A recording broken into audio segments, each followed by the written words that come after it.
Oi, tudo bem? Tô de volta e hoje eu vou falar, continuando o meu primeiro vídeo, da minha primeira fertilização in vitro, né? Quando eu acabei o primeiro vídeo falando que eu descobri que os meus ovários tinha voltado os cistos dos meus ovários, e aí a minha ginecologista me deu encaminhamento para uma especialista em fertilização in vitro.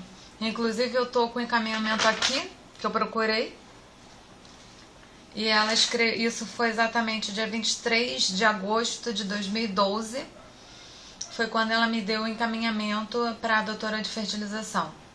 Ela escreveu: encaminho a paciente Priscila a realizar a reprodução assistida, já que foi tentado o indutor de ovulação sem crescimento de óvulos, pois é a portadora de anovulação.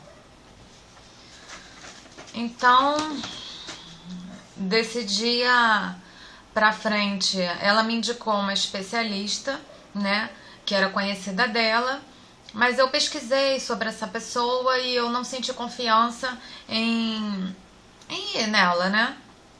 E aí, uma outra pessoa, uma outra médica de uma clínica que eu fui fazer uma ultrassonografia transvaginal, ela me indicou uma clínica aqui no Rio de Janeiro, bem conceituada, e que os médicos, eles são muito bem falados, né? No Google, se você colocar o nome deles lá, você vai ver que eles são bem falados, né? E aí eu marquei uma consulta, sendo que essa consulta só tinha para 3 meses à frente, 4 meses à frente. Enquanto isso, a minha ginecologista falou para eu tomar o Diane 35, continuar tomando o anticoncepcional Diane 35, e foi o que eu fiz, né? Eu tomei o anticoncepcional até chegar a data da minha consulta. Agora eu não lembro exatamente o dia que foi a minha consulta, eu até dei uma procurada aqui, mas já tem um tempinho isso, né? Mas eu me lembro muito bem de tudo. Eu cheguei lá e expliquei tudo que tinha acontecido, né?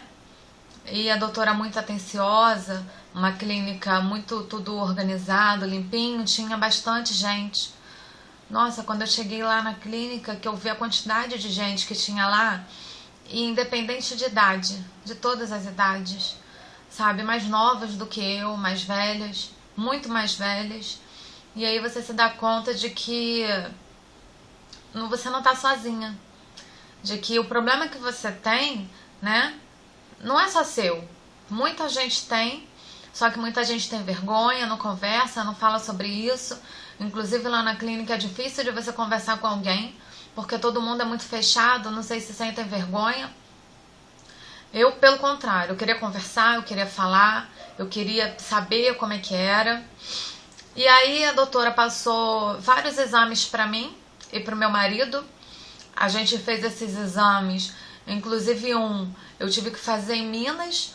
Uma amiga minha querida, Cris, beijo Cris, que me indicou, porque a irmã dela trabalha numa clínica de radiologia lá, que era o exame de esterossalpingografia, para saber se as trompas estão obstruídas, né? Fiz todos os exames, a videoesteroscopia, exame de sangue, todos os exames, né, para ver se o meu problema era somente o ovário micropolicístico. A doutora falou, a gente tem que investigar para saber se seu problema é só ovário micropolicístico ou se você tem algum outro problema. E o meu marido também. Ela passou o espermograma para ele, mas é um espermograma mais específico, feito na clínica mesmo, para saber se ele também não tinha alguma coisa. Após 4 meses que eu consegui fazer esses exames, demorou muito para fazer esses exames, todos, né, porque tem que ter todos, eu levei na doutora e apresentou que eu realmente, graças a Deus, não tinha mais nada além do ovário micropolicístico. Só que no exame do meu marido apareceu que ele tinha uma quantidade menor, né, de espermatozoides bons e capazes, né, e perfeitos para uma fertilização. Ele já fez cirurgia de varicocele, acho que é assim que fala. Logo no início, antes da gente casar, ele fez essa cirurgia. E a doutora falou que isso poderia ser da varicocele, mesmo depois da cirurgia. E aí ela indicou pra gente a fertilização in vitro mesmo do que a outra, né? Que eu esqueci o nome agora. Ela falou, o caso de vocês é para uma fertilização in vitro. E aí é muito caro mesmo. A gente não tinha ideia do quanto era caro e que a gente não podia parcelar. Pelo menos lá na clínica onde eu fiz, não podia parcelar. A gente tinha que pagar à vista, fora os exames, né, que a gente pagou, as consultas e as medicações, que são muito caras. Muito caras. Tipo, só as medicações é na faixa de 10 mil reais que a gente gasta, dependendo, né, do problema de cada uma. O meu problema é o ovário micropolicístico. E aí, enfim, né, eu conversando com meu marido, a gente falou, nossa, como é que a gente vai pagar isso? Aí eu abri o jogo com meu pai, conversei com meu pai, e meu pai falou até que me ajudaria, mas aí meu marido ficou meio assim, né, e por um milagre, né, o meu marido estava esperando entrar um dinheiro já antes da gente casar, isso, e o dinheiro entrou exatamente nesse período que a gente estava precisando do dinheiro. Eu falei, meu Deus, é um milagre, né, um sinal. Falei, graças a Deus que a gente conseguiu esse dinheiro. E meu marido falou, não precisa pedir nada pro seu pai mais, né, que graças a Deus a gente vai ter o dinheiro para pagar. Aí eu falei, pô, legal. Aí a gente pagou a fertilização. E aí começou as aplicações das medicações, né? Compramos as medicações. E se vocês quiserem, até que eu faça um outro vídeo falando específico como é cada etapa da fertilização, eu faço depois, se vocês quiserem, tá? Mas assim, agora eu vou contar só o que aconteceu para poder não ficar tão longo esse vídeo e vocês entenderem um pouquinho do que eu tô falando. Comecei com as medicações. As medicações a gente inicia no primeiro dia da menstruação ou no segundo, né, que é o primeiro dia do ciclo ou o segundo dia do ciclo, e a gente toma essas medicações dia após dia. Deixa eu ver se eu tenho até o nome delas aqui. Eu tô com um negócio assim que eles dão. Eu tomei, peraí, cadê? É tanto papel que tem aqui, tanta coisa.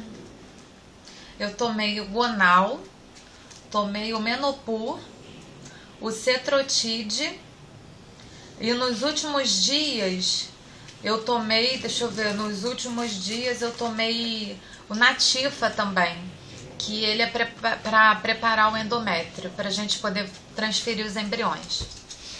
Eu tomei essas medicações todos os dias, né? E eu acho que com 10 dias, mais ou menos, eu já estava pronta para fazer a punção.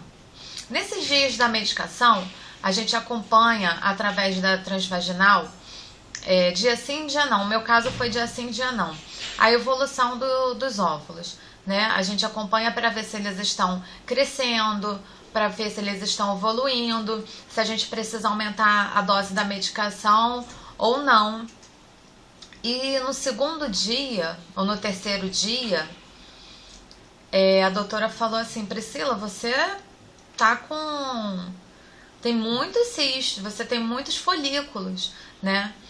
E eu fazia exame de sangue também, que é a partir acho que do quinto dia.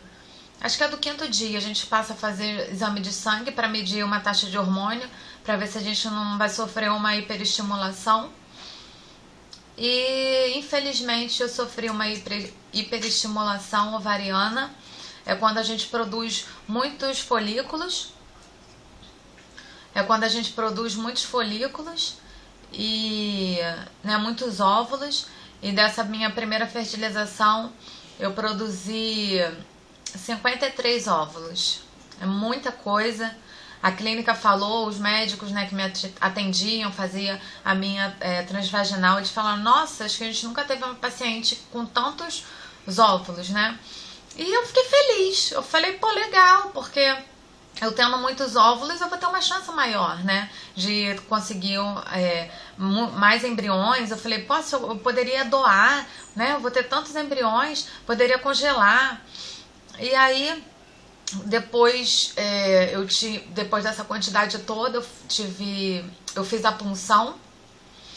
A punção é quando eles retiram esses óvulos da gente, todos os óvulos dos nossos ovários, e é o dia que eles fazem a fertilização. Meu marido foi nesse dia da punção para poder colher os espermatozoides e foi feita essa fertilização. Isso foi numa sexta-feira.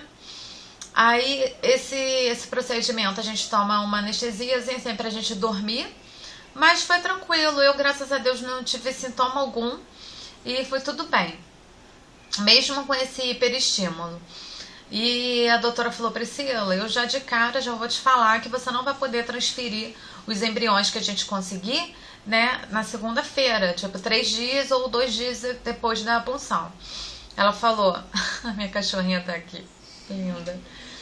Ela falou, você vai ter que tomar 2 cartelas, 1 ou 2 cartelas do Diane 35, do anticoncepcional, para poder regularizar os seus hormônios, para então a gente poder fazer a transferência dos embriões.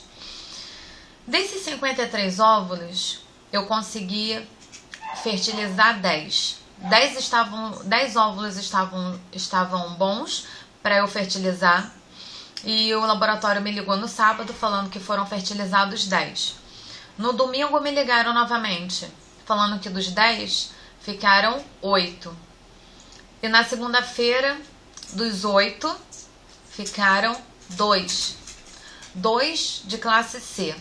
Os embriões eles podem ser classificados de classe A, classe B e classe C. E os meus eram de classe C. Eu fiquei chateada com isso, fiquei bem triste com isso, porque eu tava esperando muito mais. Só que eu falei, Deus quis dessa forma, né? Eu tenho que acreditar, vou colocar toda a minha fé em cima desses 2 embriões que ficaram, eles não ficaram à toa. E eu comecei a orar, me apegar a Deus, falar que tudo que estava acontecendo era porque Deus estava permitindo, era da vontade dele. E eu fiquei só em oração, Após 2 meses do Diane 35 que eu tomei, os meus ovários estavam sem cistos, né? Novamente, porque o Diane 35 faz com que limpe, né, meus ovários. E aí a doutora marcou a transferência para mim, dos embriões. Eu estava muito feliz, eu tomei Natifa, né, como eu havia falado, para preparar o endométrio. Comecei a fazer uma transvaginal também naquele período para ver a espessura do endométrio, que ele tem que estar com 18 milímetros, eu acho, a 23, uma coisa assim, não lembro direito. E eu tomei durante algum tempo. Aí depois usei um gelzinho também aqui nessa parte do braço, nessa parte mais sensível, que eu acho que é o Estrel, porque o Sol Natifa não estava crescendo o suficiente para a gente fazer a transferência. E a gente havia marcado a transferência para uma sexta-feira. E quando foi na terça-feira, a minha menstruação desceu. Tava tudo pronto e a minha menstruação desceu de novo. Acho que eu fiquei muito nervosa, fiquei muito ansiosa com isso tudo. E aí chorei muito, porque eu falei, meu Deus, quanta espera, né? Como que a gente tá esperando esse momento e tudo acontece, né? Sempre tudo acontece. E mais uma vez a doutora falou, toma mais uma cartela do Diane e mês que vem a gente prepara o endométrio novamente para transferir. Simples assim, né, para ela, né? Simples, falar, toma mais uma cartelinha do Diane. Mas uma cartelinha do Diane é um mês, são 30 dias, né? É o que a gente pensa, pelo menos é o que eu penso. Mas ok, fé, né, na frente de tudo. E eu tomei mais uma cartela e no mês seguinte eu preparei novamente o endométrio. Dessa vez eu estava mais calma, o endométrio cresceu na espessura ótima para a gente transferir. E estava tudo bem, eu peguei meu marido, a gente foi para a clínica. A gente tem que encher a bexiga de água para a transferência, porque quando a gente enche a bexiga, acho que o útero fica mais alto e é mais fácil para poder colocar os embriões lá dentro do nosso útero. Aí eu tava bebendo água lá no consultório, né, lá na espera. Aí a doutora chamou o meu marido, só que ela não me chamou pra salinha, né, pro outro lugar onde a gente troca de roupa para entrar no centro cirúrgico para fazer a transferência. Ela chamou a gente pro consultório dela, pra sala dela. Eu já achei isso estranho. E quando a gente chegou lá, ela falou assim: Priscila, eu não tenho uma boa notícia. Esses meses que eu fiquei tomando Diane 35 após a minha punção, né, que eu consegui os 2 embriões, todo esse tempo depois, os meus 2 embriões classe C, eles tiveram que ser congelados. E aí, todo esse tempo, né, durante esses 3 meses, eles ficaram congelados. E no dia da transferência é o dia que eles descongelam os embriões. E quando a gente entrou no consultório, a doutora falou que não tinha uma boa notícia pra gente e falou que no momento em que os embriões foram descongelados, eles não sobreviveram ao descongelamento e morreram. O chão abriu, né? O chão abriu, a gente pensa 1 milhão de coisas, por que isso acontece, por que tá acontecendo aquilo com você. Quando você vai ter uma outra oportunidade, fica tanta coisa na nossa cabeça passando, sabe? Desde o início, volta tudo, todos aqueles meses, volta todas as perguntas, os porquês, né? Se eu estava passando à frente de Deus com aquilo, se aquilo era necessário, por que eu estava passando por aquilo. E toda a minha expectativa, né, de dar certo acabou ali. Acabou ali, eu nem cheguei a transferir meus embriões, porque eles não sobreviveram ao descongelamento. E o tratamento acabou ali. Você não tem uma segunda chance. Todo o dinheiro que a gente tinha investido acabou ali. A gente não tinha uma segunda chance. E isso deixa a gente pirada. Meu marido, tadinho, só me consolava e eu só chorava. E queria ir embora dali, queria sair dali. E a gente foi embora. Eu fiquei muito triste mesmo. Achei que eu ia entrar em depressão. Ai, não gosto nem de falar essas coisas que...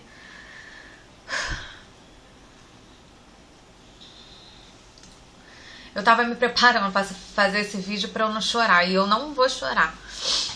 E aí acabou ali o tratamento, né? Eu e meu marido falou: calma, amor, a gente vai tentar novamente. Não fica assim. As coisas tem, quando Deus quer que tem que acontecer, acontece. Não era da vontade de Deus, né? E todo mundo, a minha mãe que sabia disso também, a minha irmã, meu pai, todos falaram a mesma coisa. A minha chefe. E aí, só que, né, calma, espera. Não é assim pra gente, né? No nosso coração, só a gente sabe o que a gente passa quando a gente tá esperando muito uma coisa e não acontece. Desculpa. Enfim, acabou ali a nossa primeira fertilização in vitro. E depois disso vai vir uma outra etapa que eu vou contar pra vocês. E desde já eu já vou adiantar que a gente fez uma segunda fertilização. E no meu próximo vídeo eu vou contar como que foi, né, o período entre uma fertilização e outra, tá? Agora eu vou terminar com uma oração. Mas eu já queria fazer uma pergunta, né? Eu queria saber se alguém já teve essa experiência ou conhece alguém que tenha tido. Eu, pelo menos, nunca conheci ninguém que tenha ovário micropolicístico, que tenha feito uma fertilização e que tenha dado certo. Eu gostaria muito de saber se já deu certo com alguém, se algum dia alguém teve uma hiperestimulação e aconteceu o que aconteceu comigo, de não chegar nem a transferir nenhum embrião depois de tantos óvulos, né? Se eles chegaram a morrer, se teve a mesma experiência, ou conhece alguém que tenha tido a mesma experiência que eu tive. Eu achei muito estranho isso, inclusive todo mundo falou, nossa, muito estranho, só que a gente tem que confiar no que o médico fala, né? E é o que eu fiz. Então agora eu vou terminar com uma oração aqui do livro, mais uma vez, da minha amiga Bianca Toledo. E essa daqui eu gosto muito e eu vou falar para vocês. Tá escrito: Pai, quero simplesmente apresentar minha vida ao Senhor hoje, crendo um pouco mais no seu amor por mim. Sei que muitas coisas precisam ser reconstruídas e eu quero caminhar em direção aos seus sonhos. Por isso, ilumina minhas intenções, visita o meu entendimento e me ensina, me ajuda, aumente a minha fé. Amém. E quando a gente passa por tudo isso, a gente tem que crer que o Senhor diz pra gente: muito mais do que você perdeu é o que eu tenho preparado para você. Eu tenho fé que Deus está preparando o nosso bebê, o meu e o de vocês, de cada uma tentante que está me acompanhando, um pouco da minha história. Então, obrigada por assistir. Eu quero que Deus abençoe o ventre de cada uma de nós e que eu sei que o nosso bebê está sendo gerado pelo Senhor Jesus Cristo e ele virá ao mundo perfeito, saudável. Eles, de repente, se forem gêmeos de alguém. E eu quero desejar toda a sorte, toda a bênção do mundo, assim, que Deus possa iluminar o caminho, acalmar nossos corações, nos livrar de toda a ansiedade, de todas as depressões, de todo o desespero. Que Deus acalme nosso coração, nos abençoe, nossa família, nosso marido, e que esteja sempre à frente dos nossos sonhos, da nossa vida. Tá? Tenham todos um ótimo dia, uma ótima semana. E até o próximo vídeo. Obrigada por assistir. Um beijo e tchau, tchau.